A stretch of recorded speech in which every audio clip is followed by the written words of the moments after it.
I felt such relief when I discovered the term executive dysfunction. There's a phrase that explains why my house looks like someone tried to rob me, why I'm always late, why my brain is like an Etch-a-Sketch during an earthquake. And this was about 2 years ago. This week, I received the diagnosis of ADHD. It's a relief that all of those weird quirks finally make sense. And knowing the term means that I can search for solutions. In this video, I'm going to cover executive dysfunction as it pertains to me and my art. I'm not a mental health professional. Any advice is what I have learned and what works for me. But first, what am I working on? This is my webcomic, Fortune's Fancy, and I'm finishing up chapter 9. The first issue is time blindness, and I think everyone has experienced this at one point. Have you ever played Minecraft and tell yourself, I just have to get X and then I'll take a break? Suddenly it's been 3 hours. Or you're really into painting and forgot to eat. Being in the zone is great, but time blindness can also be having an appointment at 3 in the afternoon and too anxious to do anything, even though it's 9 a.m. I know I get lost in my own little world, especially when I'm creating. The fear that I will miss an appointment takes over, so I accomplish nothing. To avoid this, I've started setting alarms, especially if I plan on drawing. Time blindness affects our ability to estimate how long something takes. I always say my shower will only take 5 minutes, but that's a lie. Planning art becomes a chore, because I'm never sure how long I'll work on a piece. Some days it's very easy to get into the groove, other days my attention span is shite. I have found that setting a timer helps. For 30 minutes, I'm going to draw and nothing else. Another aspect of executive dysfunction is that it affects organizational skills. This is just peachy in regards to art supplies.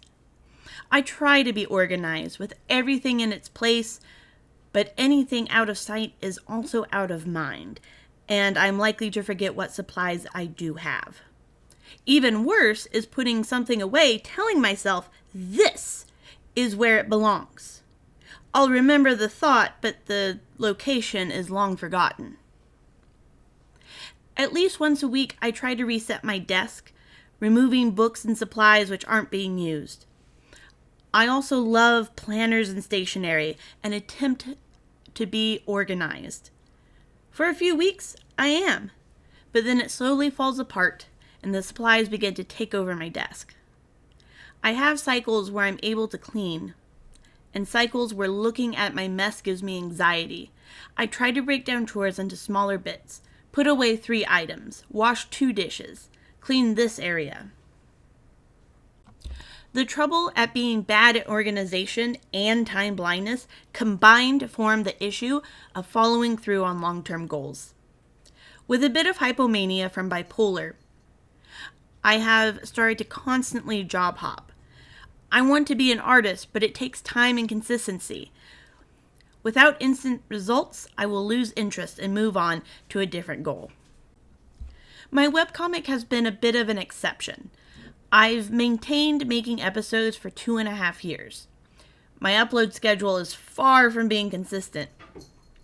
Anytime I try to plan details, ranging from an hourly planner to yearly goals, I have horrible anxiety. I know I'll probably not stick with it, but I have an obsessive need to plan it out anyway. In the past 3 years, my mental health has crashed and slowly returned like a phoenix. Not a beautiful display, movie-esque type, more like watching a newborn foal. And recently, I have decided to get certified as a recreational therapist, as it is much shorter than becoming an art therapist or gaining a master's in social work, and less fickle than trying to be a YouTube creator or selling oil paintings.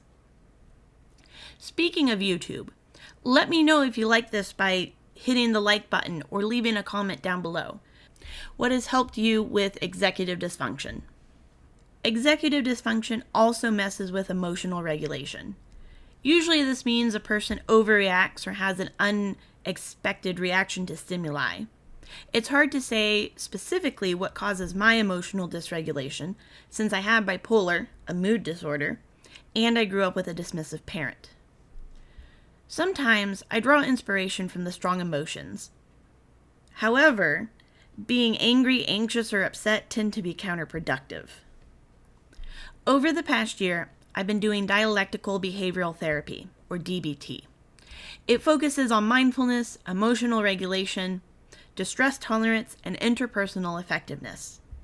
My experience has overall been positive.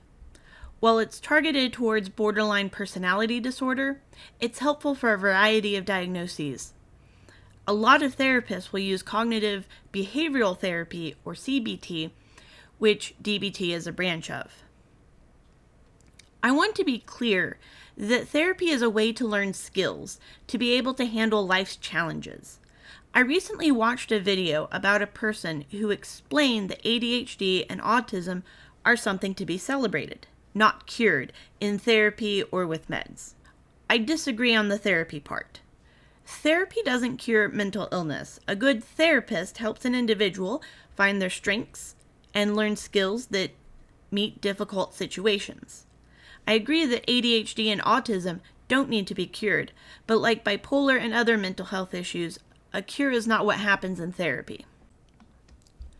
One of the hard hitters with executive dysfunction is procrastination. My experience has been that certain tasks are torturous to complete. For example, I work in a skilled nursing facility, and I have to complete assessments. I hate doing this. I will fill my day with various tasks that also need to get done. I will push having to do these assessments as much as possible. However, this creates a sense of urgency and then stress and anxiety that easily could have been avoided by doing the assignment first.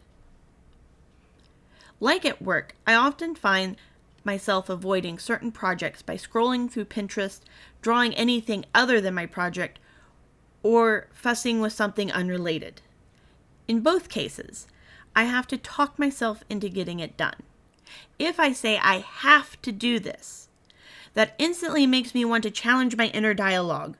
Make me! I dare you! So, to prevent rebellion in my head, I break it down into smaller tasks. Again, this is where I use a timer. For 30 minutes, I will work on this project. At best, I work beyond that, and at worst, I get 30 minutes of work done. For me, executive function is fairly new, and it's something that I finally had the opportunity to start work on with my therapist. I have found these things to be useful in my personal experience and hope they can be useful to you as well. The links to this webcomic I'm working on, Fortune's Fancy, are listed down in the doobly-doo. I know this list doesn't cover everything involved in executive dysfunction, but these were the big ones that at least affected me and affected my art. Be sure to give this video a like or comment, and I'll see you in the next one.